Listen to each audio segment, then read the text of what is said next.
proclamaré y no encubriré de tu gran amor, de generación a generación cantaremos, vamos todos, y proclamaré y no encubriré de tu gran amor, de generación a generación cantaremos. Otra vez, proclamaré y no encubriré de tu gran amor, de generación a generación cantaremos. Hoy los hijos de los hijos, y tu poder y maravillas, sin dejar a ninguna sola cantarán. Y los hijos de los hijos, y tu poder y maravillas, sin dejar a ninguna sola cantarán.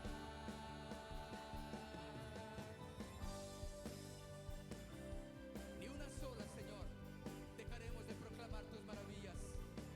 Cada momento hablaremos de tu gran bondad. Aleluya.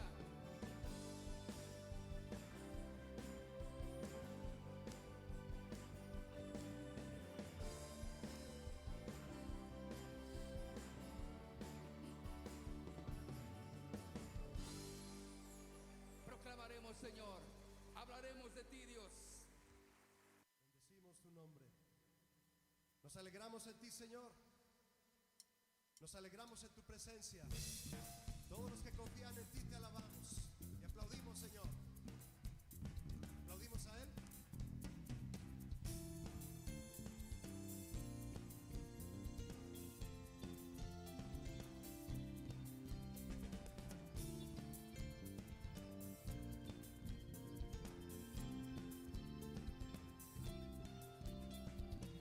Los que confían en Dios son como el monte de Sión.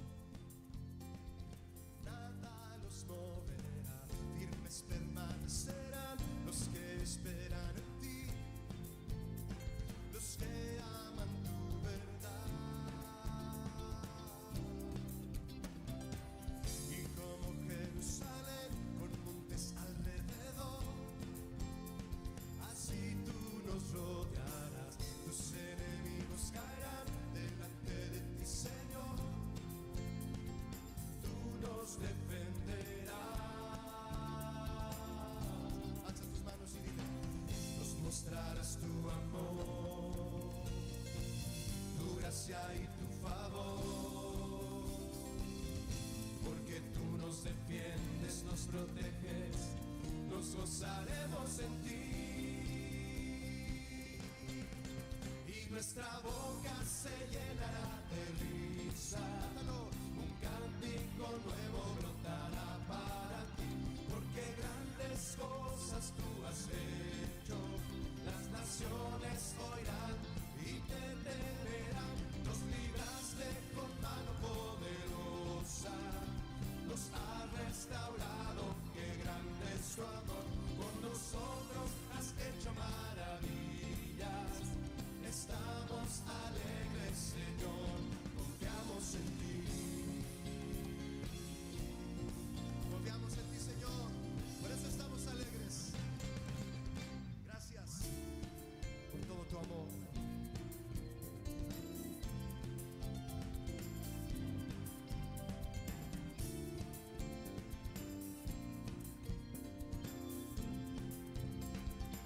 Cántalo otra vez. Los que confían en Dios son como el monte de Sión. ¿Cómo son, mi hermano? Nada los moverá, firmes permanecerán los que esperan en ti, los que aman tu verdad. Y como Jerusalén con montes alrededor, así.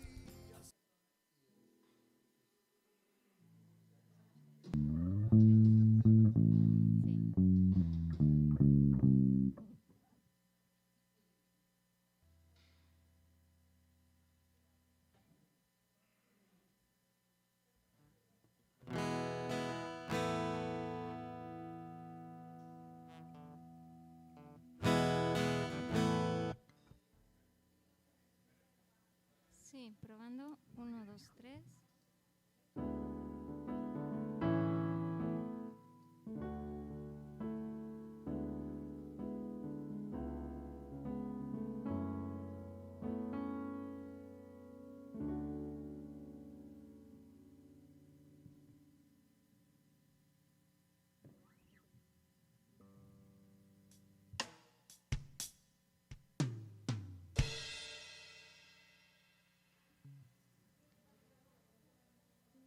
Bueno, buenas tardes, hermanos. Vamos a abrir nuestra Biblia, el Evangelio de Juan, capítulo 13.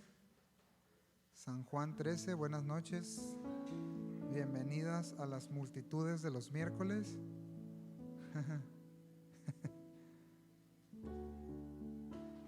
San Juan, capítulo 13.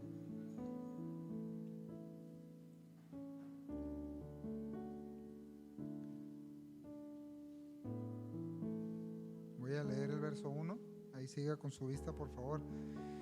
Dice: antes de la fiesta de la Pascua, sabiendo Jesús que su hora había llegado para que pasase de este mundo al Padre, como había amado a los suyos que estaban en el mundo, los amó hasta, ¿qué dice? Hasta el fin. Mis hermanos, si hay algo que nosotros debemos aprender y que, bueno, está ligado a la enseñanza del domingo, ¿no? A la santificación. Si hay algo que tenemos que aprender y que nos va a distinguir, Jesús lo dijo, dice, que se amen unos a otros. ¿Se acuerdan lo que dice la Escritura? En esto conocerán que son mis discípulos. Tristemente, a veces, pues, a nuestros inicios de la vida cristiana nos convertimos en discípulos de muchos, ¿verdad? De un pastor que quizá era muy duro, o un pastor muy bonachón, o un pastor con muy poco amor demostrar muy poco amor hacia los demás, o en otros casos, pastores que demostraban demasiado amor, ¿no? Por encima de muchas cosas, pasando por alto hasta pecados, ¿no? En nombre del amor, quizá con buenas intenciones. Yo sé que varios de los que están aquí van a entender, ¿no? Porque pues no son nuevitos en el Evangelio. Pero si algo hoy tenemos que aprender de Jesús es que si nosotros decimos amar a Dios, que no lo vemos, como dice Juan, debemos amarnos entre nosotros, que sí nos vemos. ¿Se acuerdan lo que dice Juan al respecto? Si en mi corazón yo aborrezco a alguien en este mundo, el amor del Padre, ¿qué dice? No está en él. Entonces, no hay opciones, mis hermanos. Debemos amar como Jesús, escuche bien, hasta el fin. No hay límites, no los hay.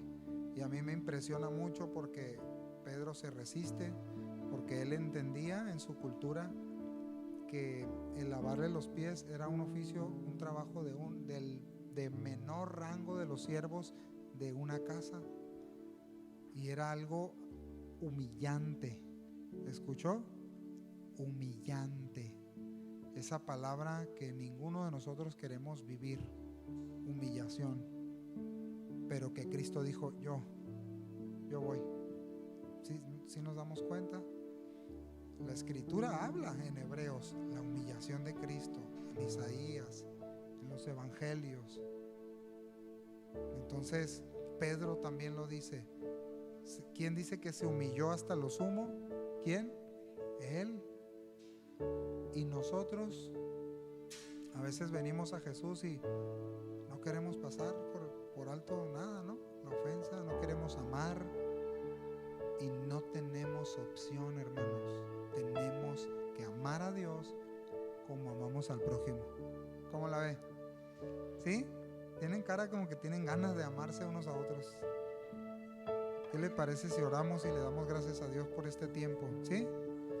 Señor, Muchas gracias. No nos queda más que seguir tus pisadas, Señor, como leíamos ahorita. Amarte hasta el fin, Señor. Concédenos eso. Concédenos amarnos hasta el fin, Señor. Hasta las últimas consecuencias, Señor. Ayúdanos a entender que hemos sido llamados a amarte a ti y amar a los que vemos, a los que tenemos a un lado. No hay opciones, no hay salidas, no hay atajos. Padre, enséñanos a ver el nivel de nuestro egoísmo, Señor, de nuestra maldad, cuando nos resistimos a amarte a ti, al amar al prójimo, al amar al hermano.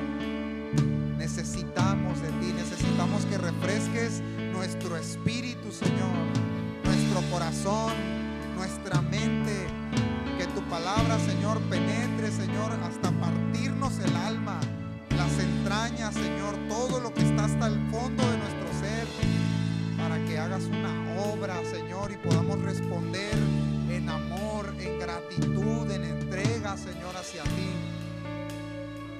Te bendecimos y te exaltamos esta tarde, Señor, y queremos hacerlo con todo nuestro corazón.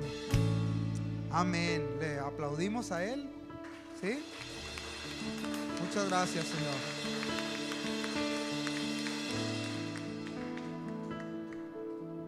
Bueno, pues traemos unos cantos muy relax, pero son para el Señor, ¿sí?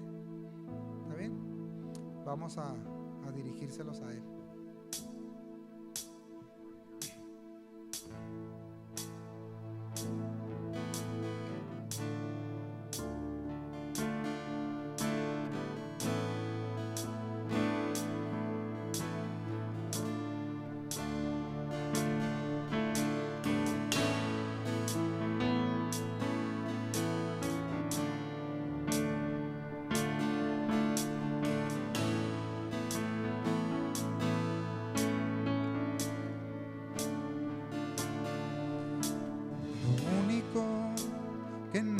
Necesito hoy es estar a tus pies, contemplándote, Señor. Amor, misericordia y paz es lo que tú me das. No necesito más. Necesito hoy es estar a tus pies, contemplándote, Señor. Amor, misericordia y paz es lo que tú me das. Dile a Él, no necesito más.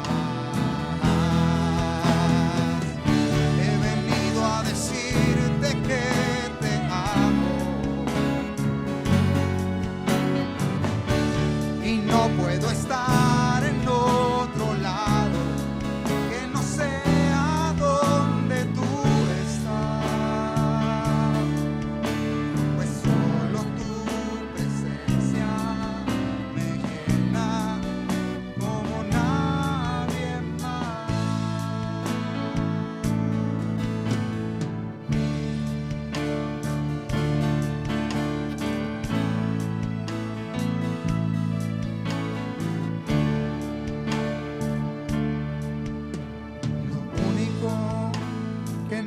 Necesito es estar a tus pies. Dile a Él, contemplándote, Señor. Amor, misericordia y paz es lo que tú me das. No necesito más. Lo único, dile, lo único que necesito es estar a tus pies, contemplándote, Señor. Amor, misericordia y paz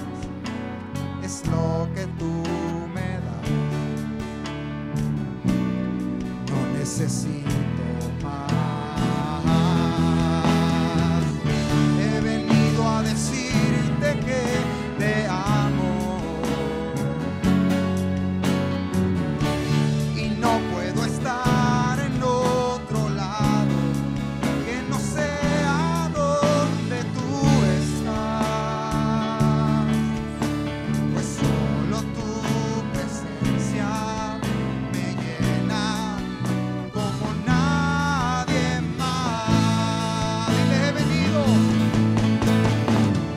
he venido a decirte que te amo. Dile que le amas.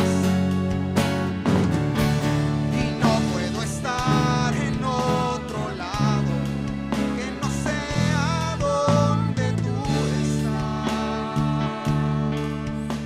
pues solo tu presencia me llena como nadie más.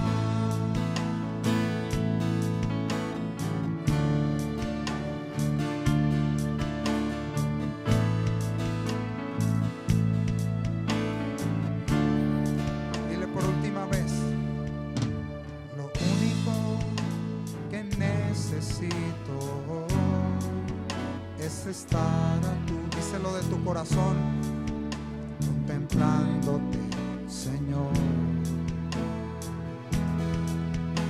Amor, misericordia y paz es lo que tú me das. No necesito más. He venido a decirte que te amo y no puedo estar en otro lado que no sea donde tú estás, pues solo tu presencia me llena como nadie más. He venido a decirte que te amo y no puedo estar en otro lado que no sea donde tú estás, pues solo tu presencia me llena como nadie más, pues solo tu presencia me llena como nadie más, pues solo tu presencia me llena como nadie más.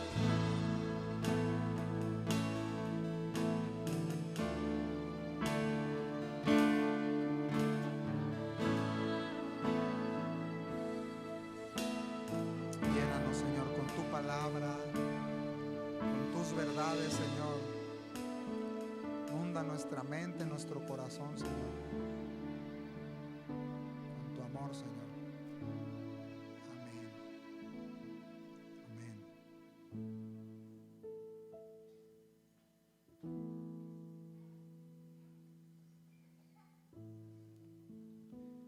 Me gusta mucho la frase, ¿no? Que ustedes se saben de memoria, la de, y creo que hoy se la decía al Rodo. Ya ven que el Rodo necesita mucho también. Pero hoy le decía, nadie nos va a amar, ¿te acuerdas? Nadie nos va a amar como el Padre.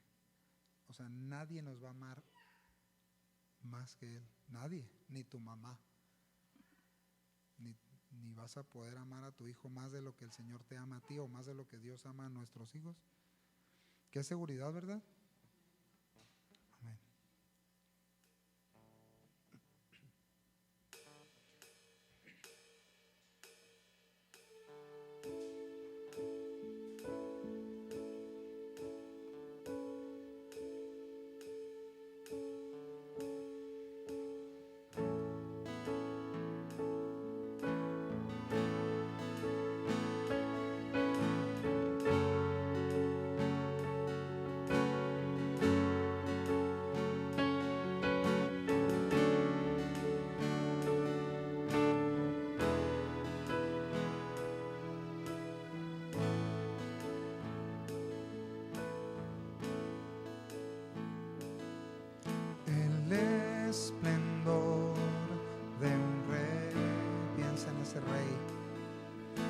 vestido en majestad. La tierra alegre está, la tierra alegre está. Cubierto está de luz, venció la oscuridad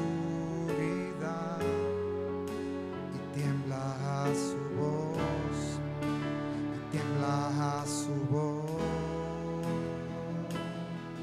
Cuán grande es Dios, cantaré cuán grande es Dios, y todos lo verán. Cuán grande es Dios.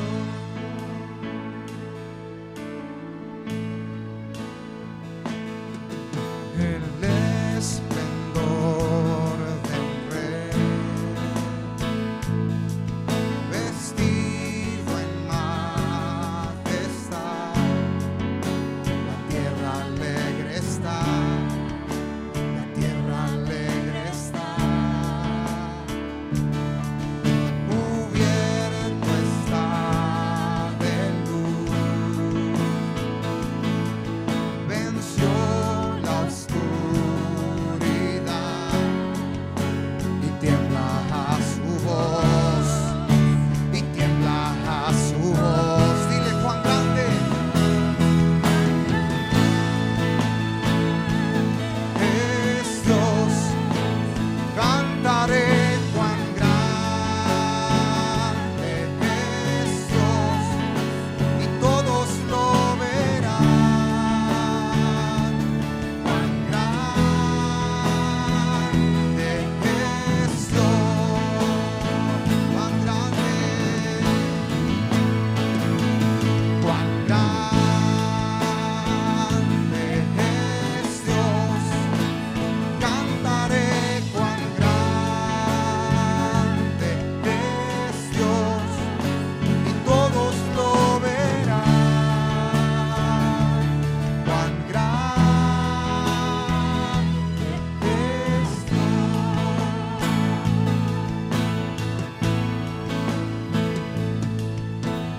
Día a día Él está, el tiempo está en Él, principio y el fin, principio y el fin. La Trinidad, el Padre, Hijo, Espíritu, Cordero y el León, Cordero y el León. Cuán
puedes orar y decirle: Señor, quiero ver tu grandeza, Señor, en un hombre como yo, en una mujer como yo, en un pecador como yo. Avanza, Señor, tu obra en mi vida. Ayúdanos, Señor, a entender qué significa seguirte, qué significa amarte a ti, qué significa amar a tu iglesia, qué significa, Señor, cómo debe de ser. Revélate, Señor, a nosotros aún más. Danos entendimiento, Señor, de tu palabra, de tu voluntad. Que podamos decir, Señor, como Pablo dijo, el deseo de conocer a Cristo. Que sea una verdad en nosotros, Señor. Que sea una verdad en nosotros, Señor. Guárdanos del engaño, Señor. Guárdanos del engaño, Señor. Guárdanos, líbranos de nuestros propios argumentos engañosos, Señor, para hacer nuestra voluntad. Por favor, te lo pedimos en el nombre de tu Hijo amado Jesús. Amén y amén. Amén. Pues,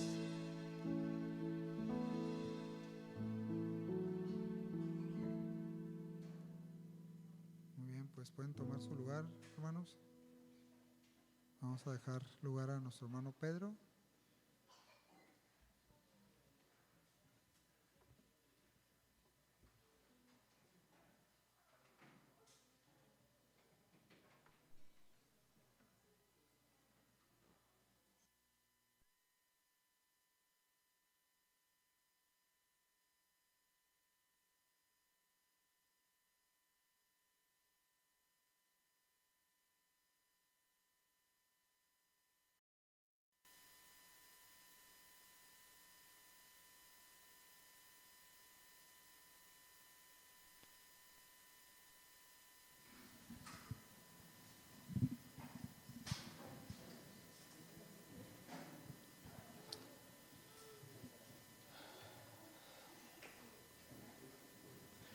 Los niños, ¿va a ver? Los niños pueden pasar a su salón.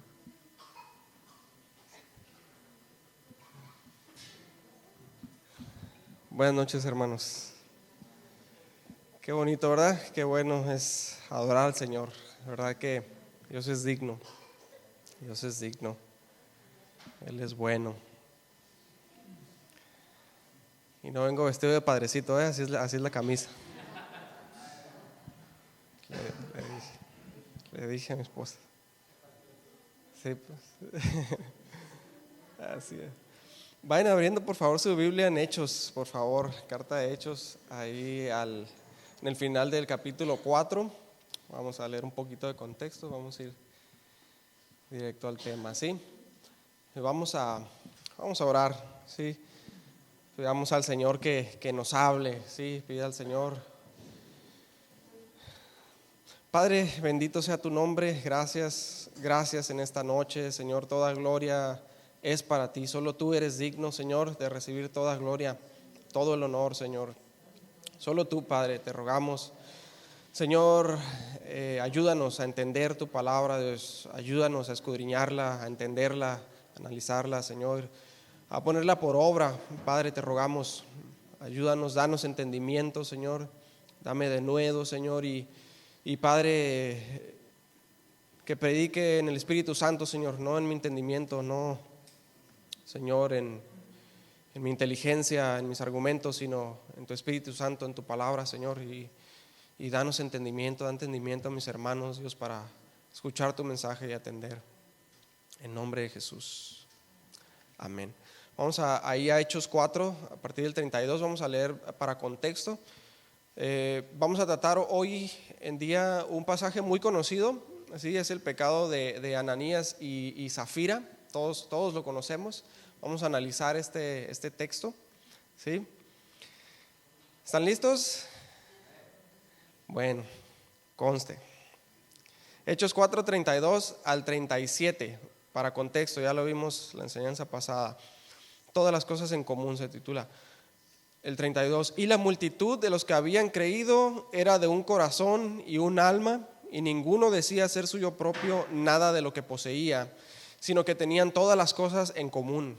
Y con gran poder los apóstoles daban testimonio de la resurrección del Señor Jesús, y abundante gracia era sobre todos ellos.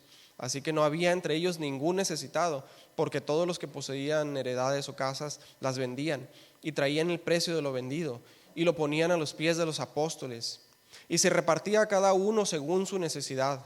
Entonces José, a quien los apóstoles pusieron por sobrenombre Bernabé, que traducido es hijo de consolación, levita, natural de Chipre, como tenía una heredad, la vendió y trajo el precio y lo puso a los pies de los apóstoles.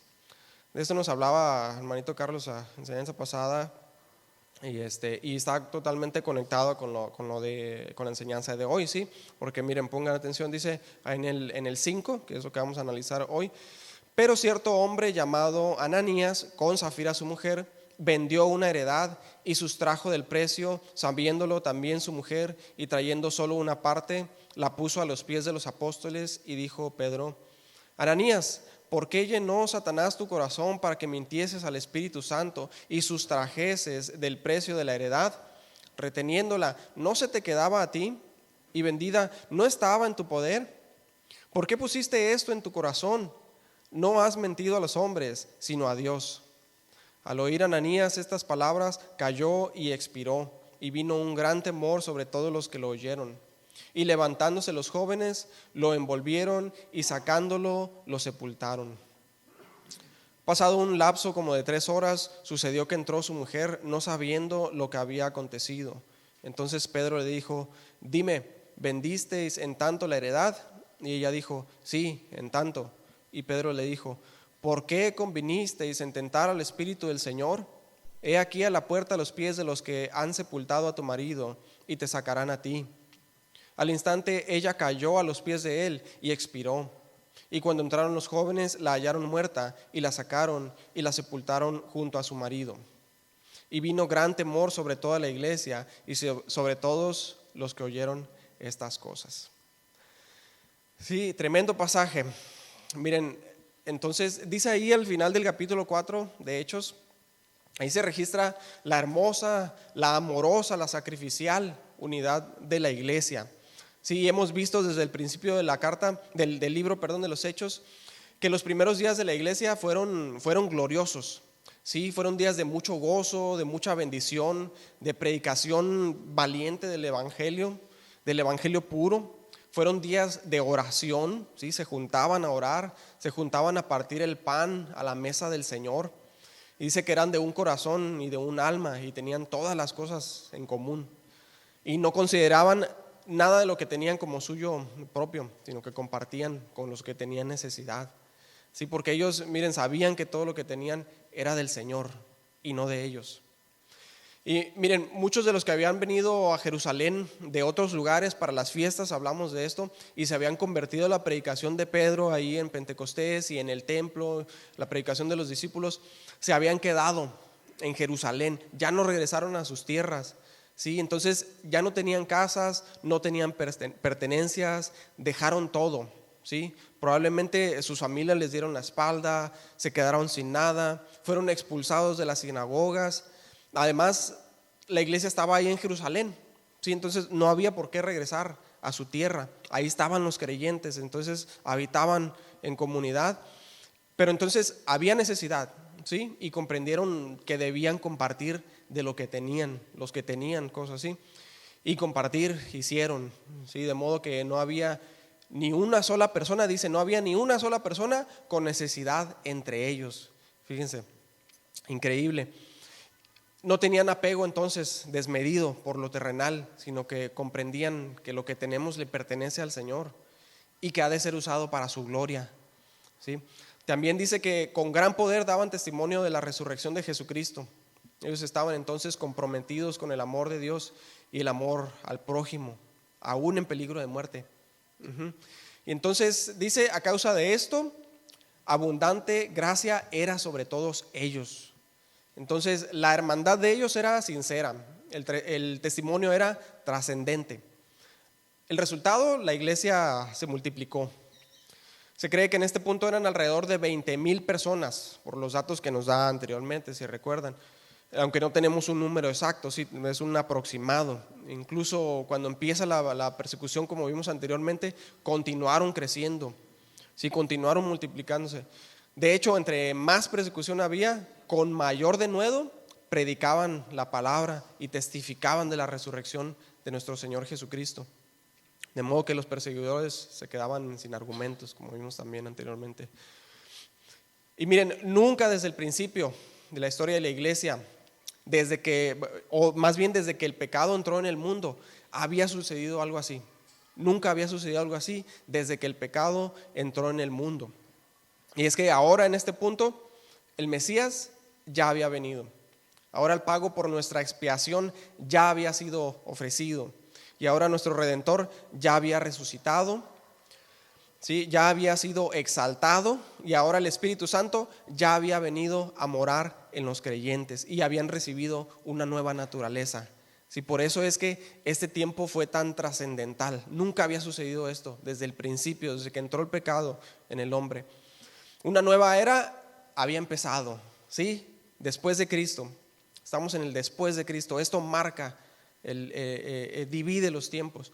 Y la iglesia tenía fuego en su interior por el poder del Espíritu Santo y por el poder del Evangelio puro.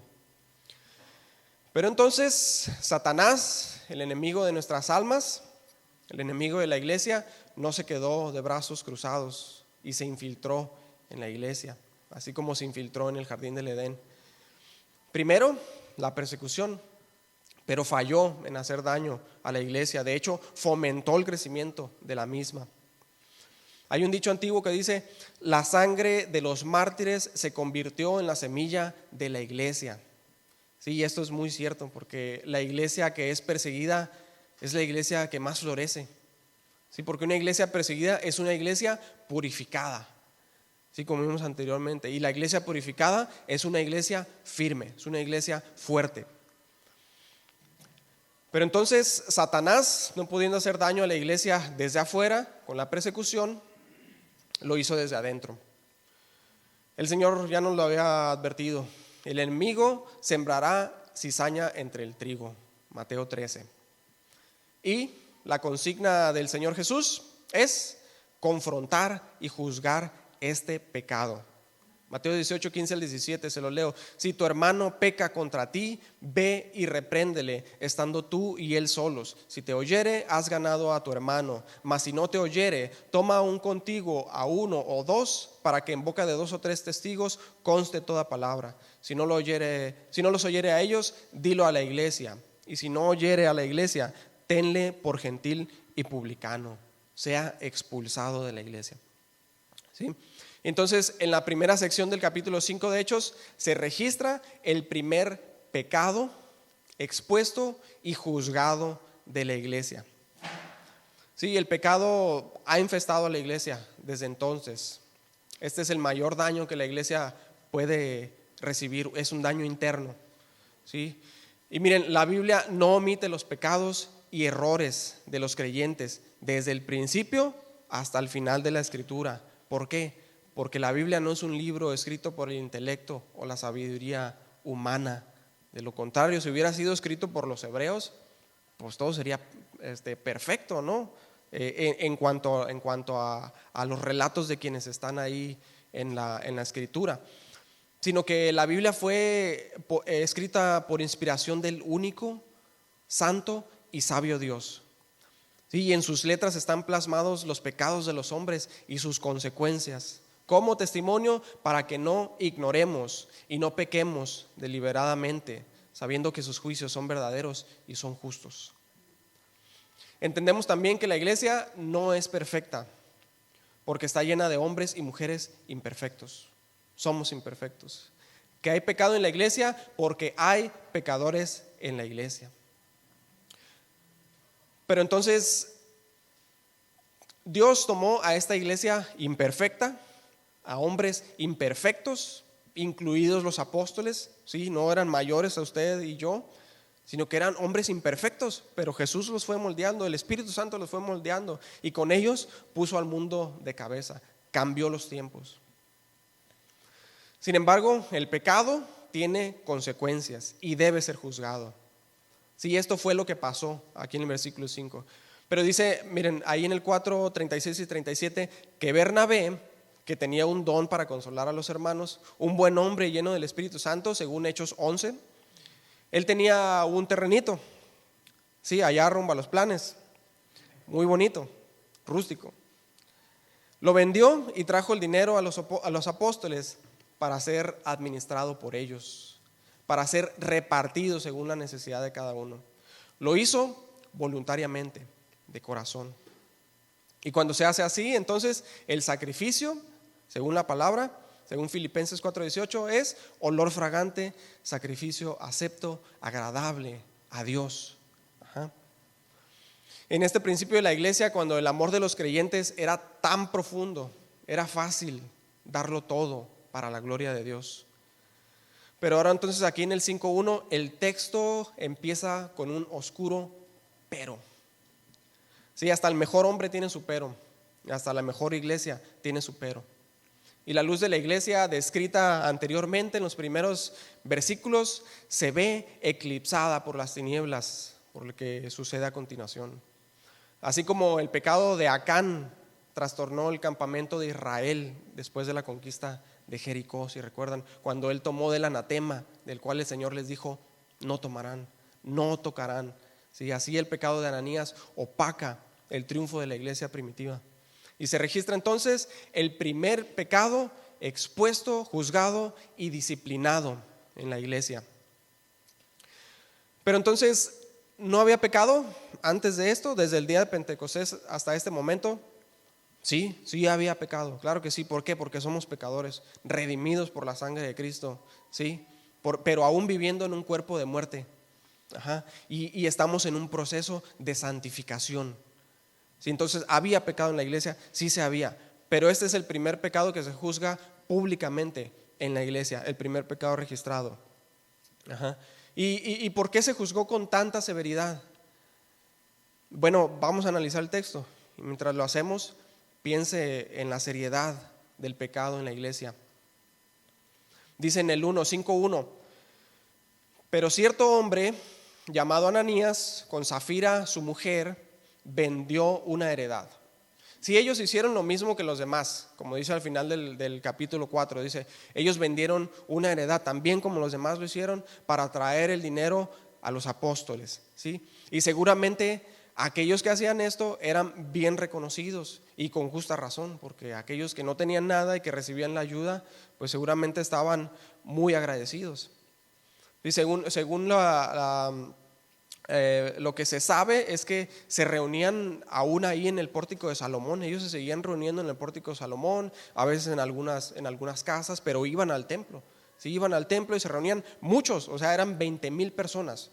Entonces, bueno, cuando la gente veía esto, los que hacían eso eran bien reconocidos, ¿sí? Pero ellos dice que lo hacían de corazón. Ahora Ananías y Zafira hicieron lo mismo.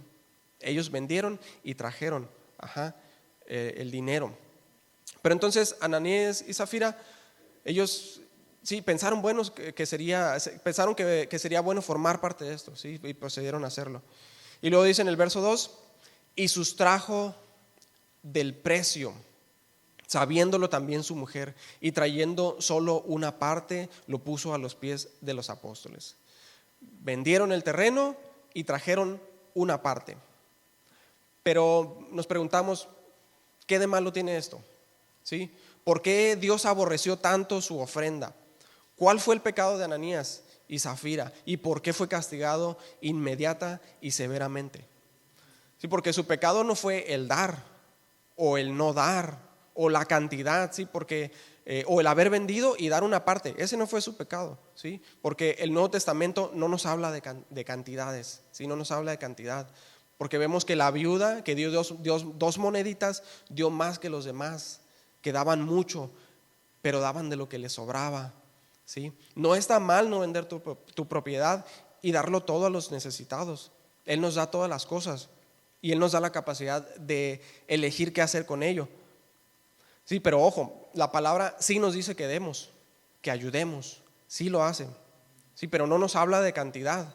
No nos da una instrucción directa acerca de vender todo lo que tenemos y darlo a los necesitados.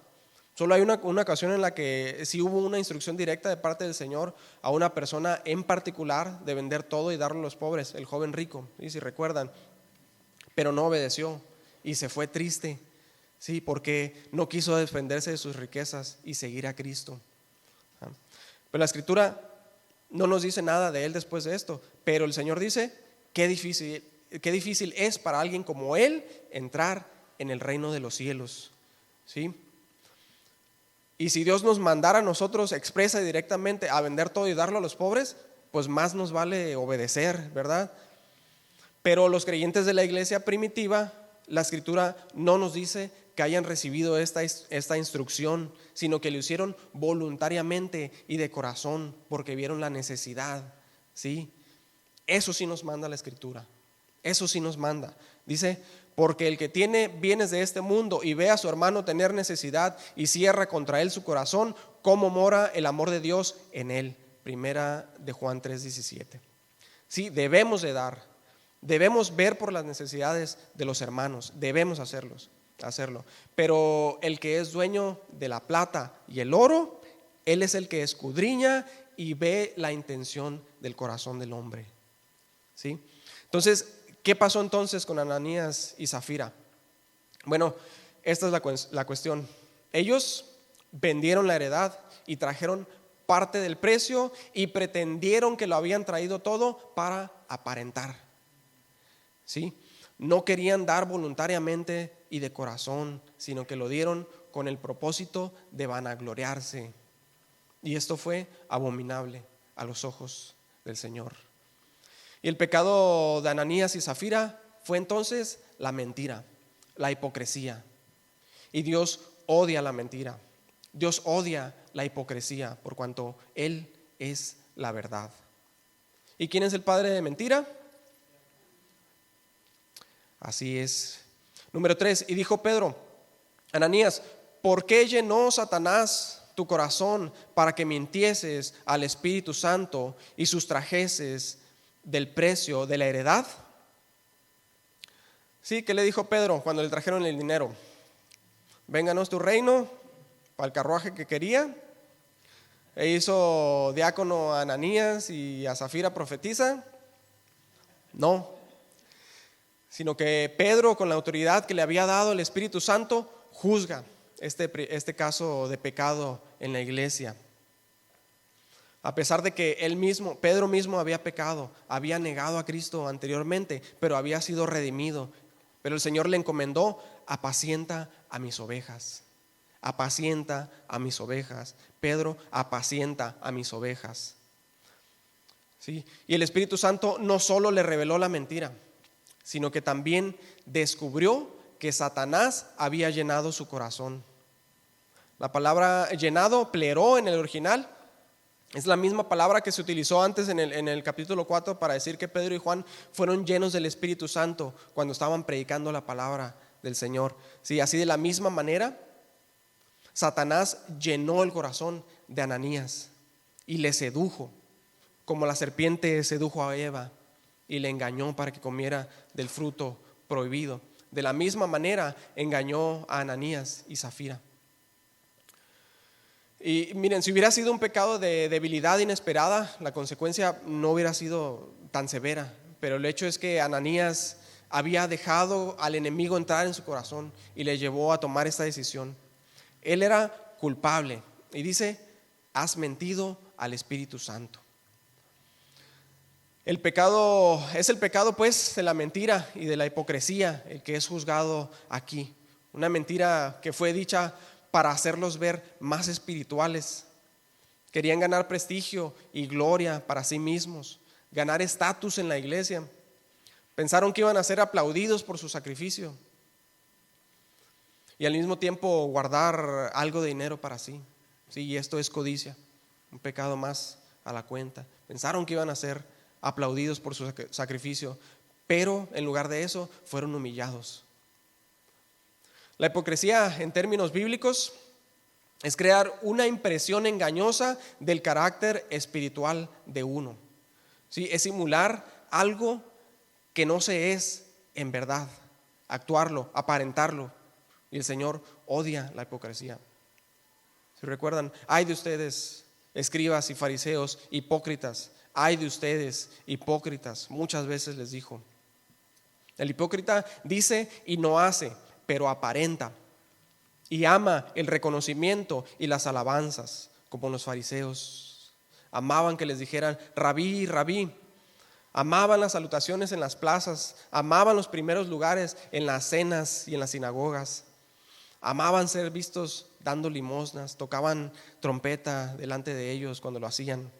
Amaban orar en público y que los vieran ayunando. Amaban diezmar la menta, el eneldo, el comino, pero dejaban de lado lo más importante de la ley, la justicia, la misericordia y la fe. Ay de ustedes, hipócritas, les dijo el Señor, ay de ustedes. El que se humille será exaltado, pero el que se exalte a sí mismo será humillado, les dijo el Señor. Ananías y Zafira, ellos mintieron y engañaron para recibir gloria para sí. No engañaron a los hombres, sino a Dios. Y hoy en día la iglesia está llena de hipócritas. Ninguno de nosotros vive como deberíamos de vivir la vida cristiana, ninguno de nosotros. Y tampoco deberíamos pretender que lo hacemos como ellos lo hicieron. No deberíamos de vivir como si no tuviéramos pecado, como si fuéramos perfectos, ¿sí? Ni deberíamos ver la paja en el ojo ajeno antes que la viga en el nuestro, porque esta es una característica del que anda en soberbia. Qué fácil es ver los defectos de los demás antes que los nuestros. Entonces, hermanos, cuando veamos a un hermano pasar por un tiempo de debilidad, cuando veamos a un ebrio tambalearse por la calle, cuando veamos a las personas arrastradas por todo tipo de pecados, no digamos, Señor, te doy gracias porque no soy como la otra gente. No, hermano, sino que digamos, Señor, sé propicio a mí, pecador. Señor, no nos dejes caer en tentación. Señor, ten misericordia de nosotros. Si al entrar a tu cuarto y caer de rodillas, esto es lo único que puede salir de tu boca, procedente de un corazón adolorido por el pecado, irás en buen camino, porque saldrás justificado de ese cuarto. Si entre más conoces al Señor y más te santificas, más pecador te sientes, estarás caminando en buen camino. Hemos de quitar los pecados poco a poco, hermanos, y nunca quitarnos la armadura hasta que acabemos la batalla y lleguemos al lecho del guerrero. Pero si al orar oras para ti diciendo, Señor, gracias te doy porque voy mejorando, ya no soy como antes, ya no soy como aquellos hombres, ni aún como los demás hermanos. Detente, hermano, recapacita y examínate, porque vas en el camino del hipócrita. Porque miren, el pecado puede entrar en la iglesia y está en la iglesia, aún está entre nosotros. Aunque somos redimidos por pura gracia, el pecado está a la puerta y su deseo es controlarnos. No proveamos pues para los deseos de la carne, sino temamos, no sea que también caigamos presas del engaño del pecado. Porque el hipócrita será expuesto, será juzgado. Número 4.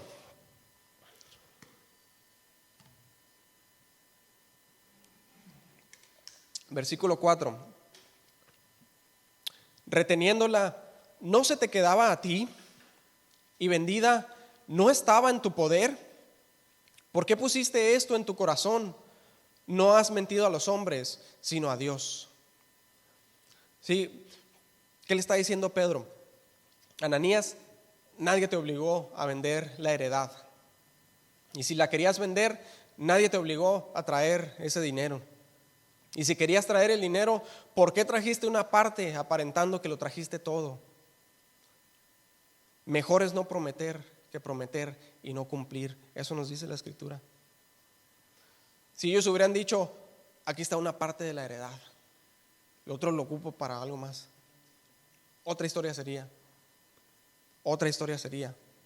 Pero le dice: ¿por qué pusiste esto en tu corazón?, le dijo Pedro.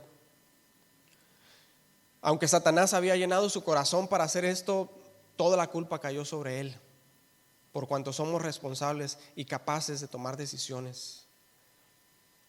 No has mentido a los hombres, sino a Dios, le dijo Pedro. Miren, Eva trató de inculpar a la serpiente, pero la culpa, la consecuencia, cayó sobre ellos y sobre nosotros.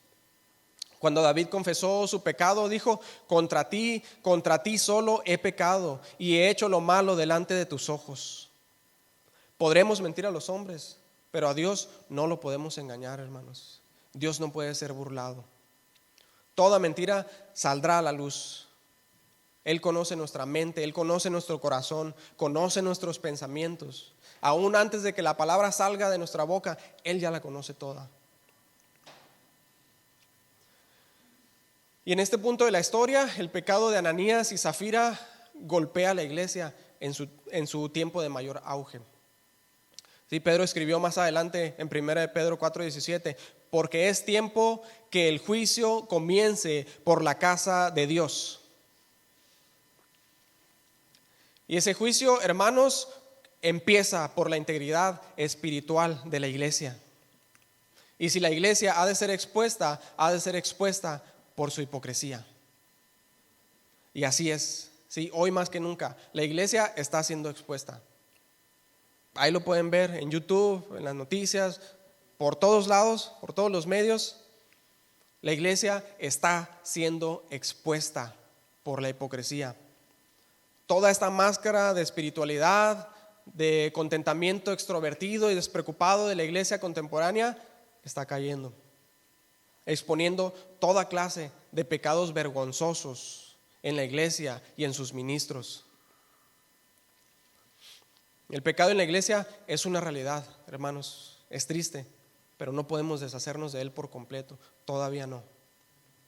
Por eso gemimos dentro de nosotros mismos, esperando la adopción, la redención de nuestro cuerpo. Pero el pecado debe ser expuesto y debe ser juzgado. Un poco de levadura leuda toda la masa, y la levadura debe ser quitada, debe ser echada fuera de la casa. Por eso hacían eso los hebreos antiguamente, si saben esto, echaban la levadura fuera de la casa en el tiempo de la Pascua. Versículo 5. Al oír Ananías estas palabras, cayó y expiró, y vino un gran temor sobre todos los que lo oyeron. Sí, Dios expuso y juzgó el pecado de hipocresía frente a toda la iglesia. Inmediatamente cayó fulminado. Cortó con lo podrido de raíz para que lo demás no fuera contaminado. Porque dice: y vino un gran temor sobre todos los que lo oyeron. Y con esto nos muestra cuál es la posición de Dios frente a este pecado. Ejecuta a los culpables frente a toda la iglesia. Hubo otra persona que también cayó fulminado por su pecado, comido de gusanos, Herodes, si recuerdan. ¿Por qué causa? Por cuanto no dio gloria a Dios. Quería la gloria para él, si no dio la gloria a Dios. Y cayó fulminado, comido de gusanos. Y aún desde el tiempo del Antiguo Testamento vemos que Dios juzga la hipocresía, como en los amigos de Job, por ejemplo. Sí, en repetidas veces en el libro de Job se tradujo la palabra Janef, en el hebreo, al español como impío, pero en su raíz y su significado más exacto es hipócrita o falso. Impío, hipócrita, falso es lo mismo, pero principalmente significa hipócrita o falso. En Job 8:13 dice: la esperanza del impío o hipócrita perecerá. Job 13:16, no entrará en su presencia el hipócrita.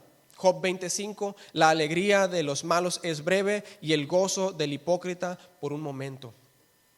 Entonces, ¿qué nos dice la palabra? Vemos desde el inicio que el hipócrita, lo que el hipócrita desea o espera, perece. Y que el hipócrita no estará en la presencia de Dios. Y que el gozo del hipócrita es pasajero, es solo por un tiempo. Si podrá tener lo que desea, por un tiempo, el hipócrita, lo que consigue con engaños. Sí, pero cuando sea expuesto, su alegría se convertirá en llanto. En 2 Corintios 5, Pablo advierte de los que se glorían en las apariencias y no en el corazón. La hipocresía corrompe y debe ser expuesta y juzgada, hermanos. ¿Saben por qué? Por el bien de los hipócritas y por el bien de la iglesia también. 1 Corintios 5:5, el tal sea entregado a Satanás para destrucción de la carne, a fin de que el espíritu sea salvo en el día del Señor Jesús. Josué 7:12, dice el Señor al pueblo de Israel cuando Acán pecó y mandó apedrearlo: ni estaré más con vosotros si no destruyereis el anatema de en medio de vosotros. ¿Sí? Y muchas llamadas iglesias hoy en día, hermanos, atraen y dan la bienvenida a miles de personas y jóvenes que pretenden interés y simpatía por Jesús, pero nunca les advierten de la hipocresía. Porque ser llamado hipócrita o ser advertido acerca de la hipocresía, pues es ofensivo, ¿sí? Pero debemos hacerlo. ¿Por qué? Por nuestro bien, por nuestro bien. Porque cuando la hipocresía sea expuesta y tratada y somos enseñados en el camino de la verdad, eso nos lleva a ser una iglesia sana, con creyentes genuinos, genuinas conversiones, genuina santificación, ¿sí? Justicia genuina. Pero tristemente esa no es la norma hoy en día, ¿sí? En la iglesia. La idea de hoy en día es que todos estén cómodos, incluso en su hipocresía, para que no se vayan de la iglesia. Y la iglesia se llena de falsos creyentes. Pero ese no es el parámetro de Dios. Él busca una iglesia genuina y busca juzgar la hipocresía y sacarla de la iglesia. Eso nos dice la Escritura. Porque la hipocresía devasta el testimonio de la iglesia y confunde al mundo. De modo que hoy en día es muy difícil para un inconverso diferenciar quién está predicando la verdad, quién está predicando el verdadero evangelio entre tanta falsedad, y el camino de la verdad es blasfemado. Porque los pecados invisibles son más dañinos que los que no se ven. Los que se ven son tratados y corregidos en el creyente. Por eso es que los que no se ven deben de ser expuestos para que puedan ser tratados. Ahorita vamos a ver más de eso. En el 6, versículo 6. Y levantándose los jóvenes, lo envolvieron y sacándolo, lo sepultaron. Pasando un lapso como de 3 horas, sucedió que entró su mujer, no sabiendo lo que había acontecido. Entonces, Ananías y Zafira, miren, ellos no llegaron juntos a traer el dinero. ¿Por qué? Bueno, al parecer se pusieron de acuerdo previamente y acordaron decir lo mismo para respaldar la mentira y que fuera creíble. Número 8, entonces Pedro le dijo: dime, ¿vendisteis en tanto la heredad? Y ella dijo: sí, en tanto. Entonces se pusieron de acuerdo para mentir, y esto lo hace aún peor. ¿Por qué? Porque se supone que como esposos debemos estimularnos a buscar y a obedecer al Señor, edificarnos, amonestarnos, pero ellos se animaron entre sí para engañar. Versículo 9, y Pedro le dijo: ¿por qué convinisteis en tentar al Espíritu del Señor? He aquí a la puerta los pies de los que han sepultado a tu marido y te sacarán a ti. El veredicto: culpable, cómplice de su marido. Como si Pedro les dijera: ¿acaso no saben? ¿No han visto? ¿No han oído todo lo que el Señor ha hecho en medio de nosotros? ¿Cómo pues creyeron que podrían engañar al Señor? ¿No saben que el Señor lo ve todo? ¿Que Él está en medio de nosotros y que no tendrá por inocente al culpable? ¿Por qué hicieron esto? Versículo 10. Al instante ella cayó a los pies de él y expiró. Y cuando entraron los jóvenes, la hallaron muerta y la sacaron y la sepultaron junto a su marido. Vemos en la escritura que hay pecadores a quien Dios despacha rápido y hay otros a los que soporta por largo tiempo. Y Dios no nos va a rendir cuentas acerca de esto. Él sabe por qué lo hace. Y sin embargo, la advertencia plasmada en la palabra de Dios es manifiesta. Estemos siempre preparados, santificados, genuinos, ocupados en vuestra salvación con temor y temblor, dice Pablo a los Efesios.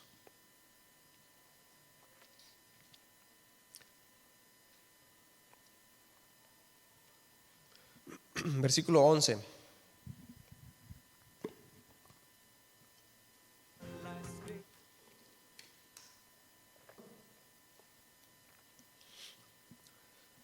Y vino gran temor sobre toda la iglesia y sobre todos los que oyeron estas cosas. Vuelve a repetirlo, en el 5 lo dijo anteriormente y ahora lo vuelve a decir ahí en el 11. Vino temor, gran temor sobre toda la iglesia y sobre todos los que oyeron estas cosas. El mensaje, hermano, es claro. El pecado en la iglesia debe ser juzgado, debe ser corregido. La iglesia debe ser limpiada. El detestable pecado de la hipocresía y la soberbia, todos lo podemos condenar en otras personas. Y sin embargo, probablemente cada uno de nosotros tiene algo de esta levadura. Porque un cristiano genuino, miren, es una persona falible, sí, pero no falsa. El cristiano genuino está lleno de debilidades, pero no está lleno de lujuria premeditada y pecado. El cristiano genuino se esfuerza combatiendo contra el pecado. ¿Qué hará el hipócrita en el día del juicio, cuando los secretos de los hombres sean revelados y los actos secretos de iniquidad sean leídos ante todos? ¿Qué hará entonces el hipócrita? ¿Acaso podrá cavar en las profundidades de la tierra para esconderse? ¿Se sumergirá en lo profundo del mar para escapar? ¿O dirá a las peñas, peñas, caigan sobre mí? En vano tratará de huir. Y aunque el hipócrita esté en esta vida sentado en lugares elevados, lugares de honor, caerá en el día del juicio a lo más profundo de la tierra, donde los dientes crujen, el gusano nunca muere y el fuego nunca se apaga. Aunque haya profetizado en su nombre, aunque haya echado fuera demonios en su nombre, aunque haya hecho milagros en su nombre, el Señor le declarará: nunca los conocí, apártense de mí, hacedores de maldad. Así será si continúa en su hipocresía, porque la esperanza del hipócrita perecerá. ¿Y qué haremos, hermanos? Entonces, ¿qué haremos? Roguemos pues al Señor: Señor, si estoy engañado, desengáñame. Ayúdame a ser sincero. No me dejes pensar que todo está bien cuando no lo está. Que no sea yo puesto en balanza y sea hallado falto. Porque mira, hermano, ningún buen cristiano ha pasado mucho tiempo sin pasar temporadas de angustiosa autoexaminación, producto de un corazón adolorido por el pecado.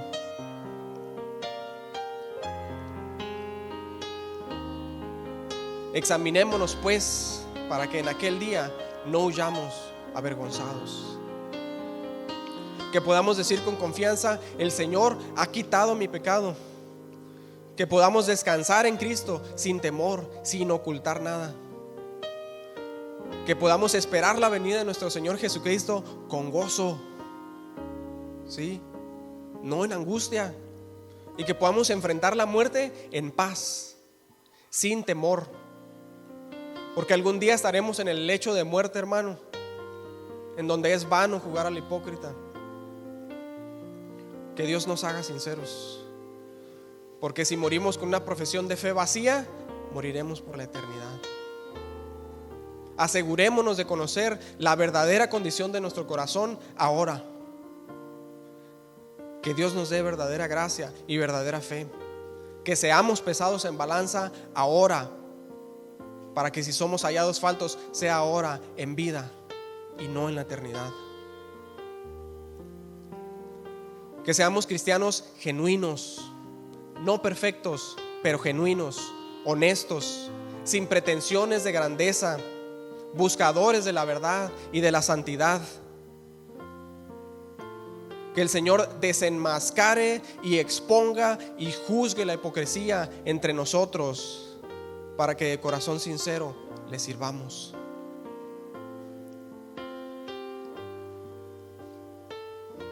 No a nosotros, oh Jehová, no a nosotros, sino a tu nombre da gloria, por tu misericordia, por tu verdad. Amén.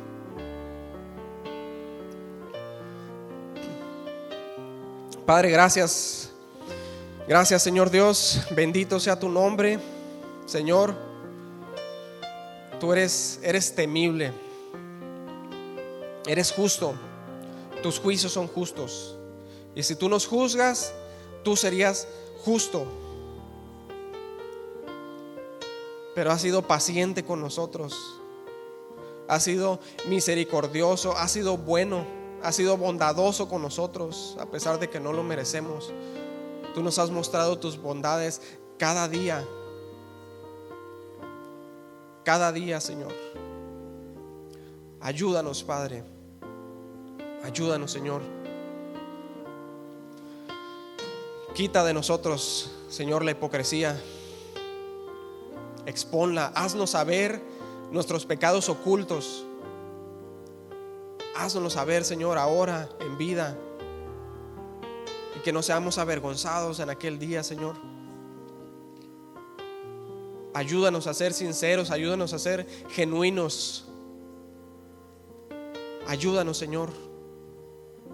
Ayúdanos a ser genuinos, a no poner máscaras pretendiendo ser algo que no somos.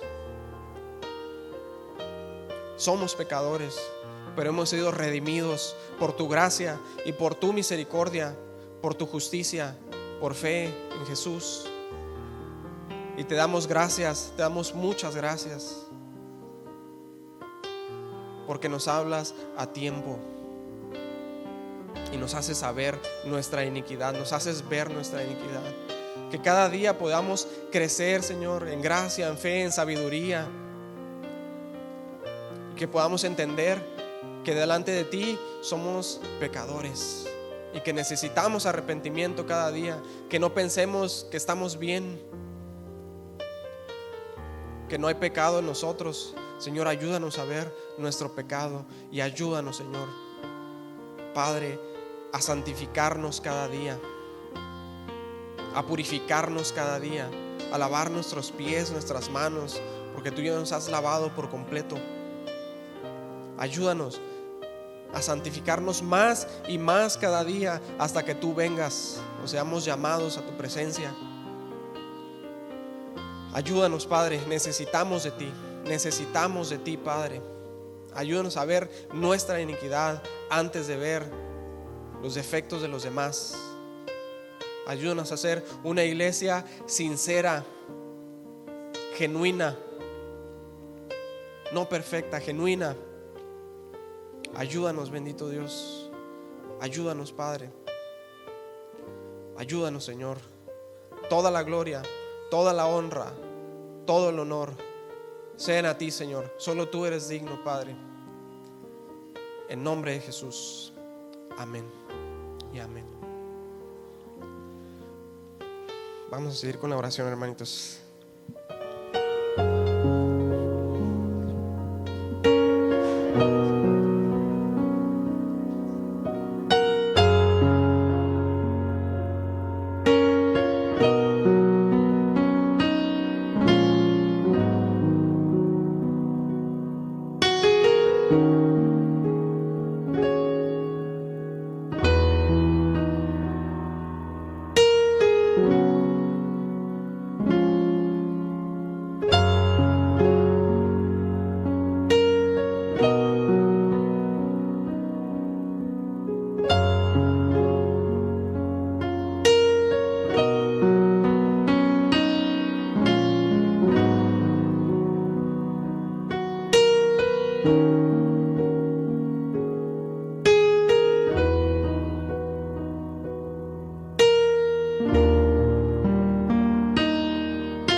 Thank